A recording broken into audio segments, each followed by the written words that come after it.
आज world stroke day है।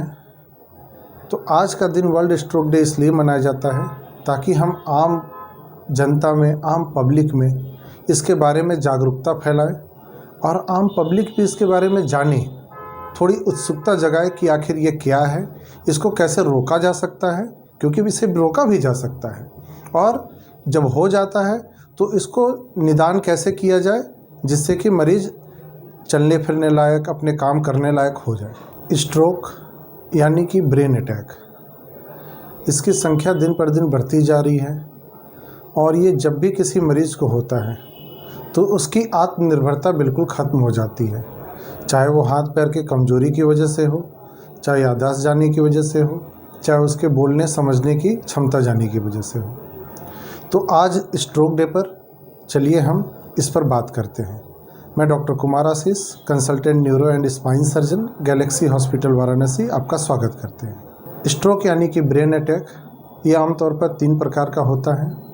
पहला प्रकार जिसमें कि नस ब्लॉक होती है, जिसे हम इन्फार्क्ट भी कहते हैं।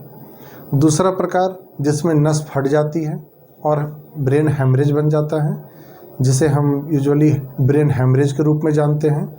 तीसरा प्रकार जो आमतौर पर कम देखने को मिलता है, इसका कारण आमतौर पर कुछ नसों की खराबी होती है, जो सब रेकोनाइड हैमरेज यानी ये तीसरे प्रकार का हैमरेज के रूप में होता है, जिसमें खून एक जगह जमा ना होकर के पूरे दिमाग में फैल जाता है। तो हम इस पर एक एक कर चर्चा करेंगे। सबसे पहले नस ब्लॉक होने वाले जो स्ट्रोक होती हैं या फिर जो हैमरेज वाली होती हैं, इन पर मरीज़ आमतौर पर ऐसे प्रेजेंट करता है जैसे तुरंत उसके हाथ पैरों में लकवा मार दिया हो, चेहरे पे फालिश मार दिया हो, बोली की लटपटाहट चालू हो गई हो, बोलने समझने की क्षमता कम हो गई हो, या फिर मरीज़ बेहोश भी हो जाता है। तो अगर आपके आसपास या परिवार में किसी को कभी भी ऐसा हो तो कुछ चीज़ें होती हैं जो आपको तुरंत करनी है और कुछ चीज़ें होती हैं जिसके लिए तुरंत आपको एक्टिव होना पड़ता है। तो जो तुरंत करने वाली चीज़ें हैं उसमें ये करना है कि जब भी आपको कोई ये लक्षण दिखता है, आप इसको बस ये ध्यान रखिए कि fast, FAST, F for face, A for arm, S for speech and T for time. इसका मतलब होता है कि अगर चेहरे पे ध्यान दीजिए, आर्म मतलब कि आपके हाथ और पैरों में उनके ध्यान दीजिए, S मतलब कि उनकी बोली पे ध्यान दीजिए, और अगर इनमें कोई भी चीज़ों में आपको लगता है कि बदलाव हुआ है तो T मतलब टाइम, बिना टाइम वेस्ट किए नज़दीकी न्यूरो विशेषज्ञ से तुरंत मिलने का आपको प्लान करना है और तुरंत जाकर उनको दिखाना है।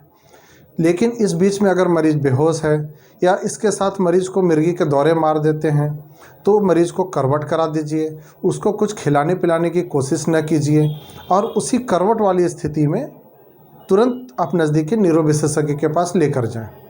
टी टाइम क्यों ज़रूरी है? क्योंकि जो मैंने बताया नस ब्लॉक होने वाली विधि अगर वो है तो उसमें हम कुछ इलाज होती है जो समय पर निर्भर होती है। कुछ दवाइयाँ उपलब्ध हैं जो अगर 4 साढ़े 4 घंटे के अंदर लगे तो उसकी वजह से वो खून का थक्का गल जाता है और कई बार संभावना होती है कि नस पूरी तरीके से खुल जाती है और वो मरीज़ नॉर्मल हो जाता है। हाँ, उसकी कुछ नई विधि और आ गई है जिसमें हम थक्का निकालते भी हैं DSA के द्वारा, जो हमारे अस्पताल में उपलब्ध है, थ्रोम्बेक्टमी कहा जाता है। इसका समय बढ़ जाता है 6 से 8 घंटे तक। तो इसलिए टाइम का इम्पोर्टेंस है। दूसरी चीज़ है कि जब आप न्यूरो विशेषज्ञ के पास लेके जाएंगे तो आपका CT MRI कराएंगे, उसका आपका निर्धारण करेंगे, फिर इसका इलाज चालू करेंगे।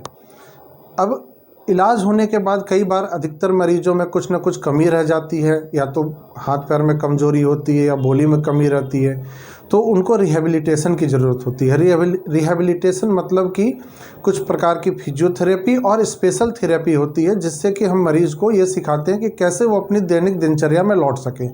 तो ये भी बहुत ज़रूरी चीज़ होती है जो उसके बाद करनी होती है। तो ये तो हुई इलाज की बात। अब हम जानेंगे कि क्या चीज़ हम कर सकते हैं जिससे कि हम इसे होने की संभावना काफ़ी कम कर सकें और रोक सकें। स्ट्रोक यानी ये ब्रेन अटैक, इसके होने के कुछ कारण होते हैं। कुछ कारण है जिसको हम बदल नहीं सकते हैं, कुछ कारण है जिसे हम कंट्रोल कर सकते हैं, बदल सकते हैं। नहीं बदल सकने वाले कारण में उम्र है, हमारी शुगर ब्लड प्रेशर की बीमारी है, हार्ट की बीमारी है, तो ये सब चीज़ें हम नहीं बदल सकते।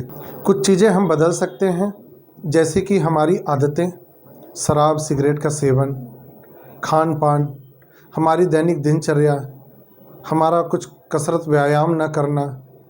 उसके अलावा कुछ चीज़ें होती हैं, जैसे शुगर ब्लड प्रेशर है तो कुछ लोग उसे कंट्रोल रखते हैं, कुछ लोग उसे कंट्रोल करने पे ध्यान नहीं देते हैं। तो बहुत ज़रूरी है कि हम इन सब चीज़ों को भी कंट्रोल रखें, क्योंकि जब ये सारी चीज़ें कंट्रोल रहेंगी तो इसके होने की संभावना काफ़ी कम हो जाती है। लेकिन अगर कंट्रोल नहीं है तो कई गुना बढ़ जाती है वो।